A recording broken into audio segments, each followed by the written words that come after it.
আসসালামু আলাইকুম এভরিওয়ান। আমার ঘরের পিছনে যে চালখান দেখতেছেন, এই চালখান মোটামুটি খুলি ফেলা দেওয়া লাগবে। আলহামদুলিল্লাহ ধান কাটার কাজ প্রায় শেষের পথে। আমার রাত থেকে একটু জ্বর ভাব লাগতেছে, সে কারণে সোজাসুজি ঘুম থেকে উঠে চলে আসি সাধুপাড়া বাজারে ওষুধের দোকানে। আসলে ওষুধের দোকানে আসি কোনো লাভ হয় না, দোকানটা বন্ধ। তো আমি যে সাইকেলটা নিয়ে আসি, এই সাইকেলটা মূলত আমার না, রাহান ভাইয়ের। তো সাইকেলটা মোটামুটি গড়তেছে না, সেই কারণে একটু হালকার উপর ঝাপসা করে তেল দেওয়ার জন্য ফিরির উপর মাসুদ কাকার দোকান থেকে বাড়িতে আসার পরে দেখি আব্বা চালটা অলরেডি খুলে ফেলা দিছে। তো আমার মোটামুটি চালটা একটু তাড়াতাড়ি খোলা লাগবে, না হলে আপনার ধান আবার শুকা যাবে। তো ধান মূলত আমরা এই জায়গাত মলবো, সেই কারণে আজকে এই চালটা খুলতেছি। এই জায়গাতে এক কথা আপনার ধান মলা খৈলিন বা উইটিন তৈরি করবো। চালখান ভাঙার পরে চালের ভিতর থেকে মেলা আপনার কালো পিঁপড়ে বার হয়। তো এই পিঁপড়েগুলো যদি লাল পিঁপড়ে হইলেনি তাহলে ভাই আর কাজ করা সম্ভব হইল না। এই পিঁপড়েগুলো মূলত কালো পিঁপড়ে, সেই কারণে আমরা কাজ করতে পারতেছি। এই পিঁপড়েগুলো মূলত আপনার বিড় দেয়, কামড়ায় টামড়ায় না। চালের কিছু পাটশুলা আপনার একেবারে পয়সে গেছে, আর কিছু পাটশুলা আছে এখনো যেগুলো ভালো আছে। তো এগুলো মোটামুটি বেড়ার কাজ টাজ বা জ্বালানি হিসেবে আমরা ব্যবহার করতে পারবো। সেই কারণে আপনার পাটশুলা গুলা আপনার ওই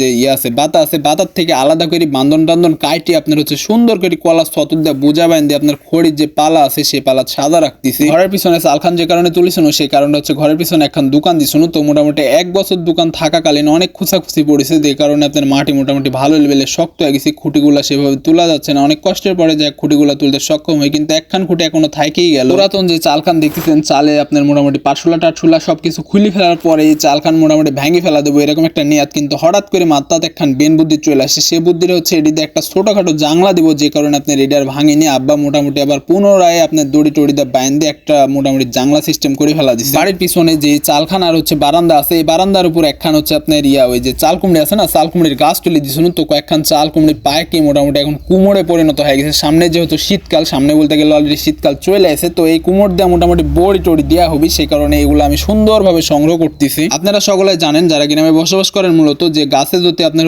ইয়া থাকে, ওই যে পুর থাকে, তাহলে গাছগুলা মূলত মরে যায়, গাছের শক্তি থাকে না। তো সেই অবস্থায় হয়েছে, আর গাছগুলো আমার কাটে ফেলা লাগবে, কারণ আমার জায়গা পরিষ্কার করাটা এখন আমার মূল বিষয়। তো বাড়ির ভিতরে একটা পুর ছিল, এই পুরটা সংগ্রহ করি। মোটের উপর আপনার 6 খান পুর হয়। আলহামদুলিল্লাহ পরিষ্কারের কাজ মোটামুটি শেষ। তো বারান্দা আপনার টিন একটু ক্ষতিগ্রস্ত হয়েছে। এই জায়গায় আপনার ওই যে বাতাটা ছিঁড়ে গেছে, বাতার বান্ধনটা ছিঁড়ে গেছে। তো নতুন করে আমরা আবার বাতার বান্ধনটা দেওয়া দিই। তো আজকের মতো আমি বিদায় লিচ্ছি। আর হ্যাঁ, সকলে ভালো থাকবেন, সুস্থ থাকবেন, সুন্দর থাকবেন। দেখা হচ্ছে আগামী নতুন ভিডিওতে।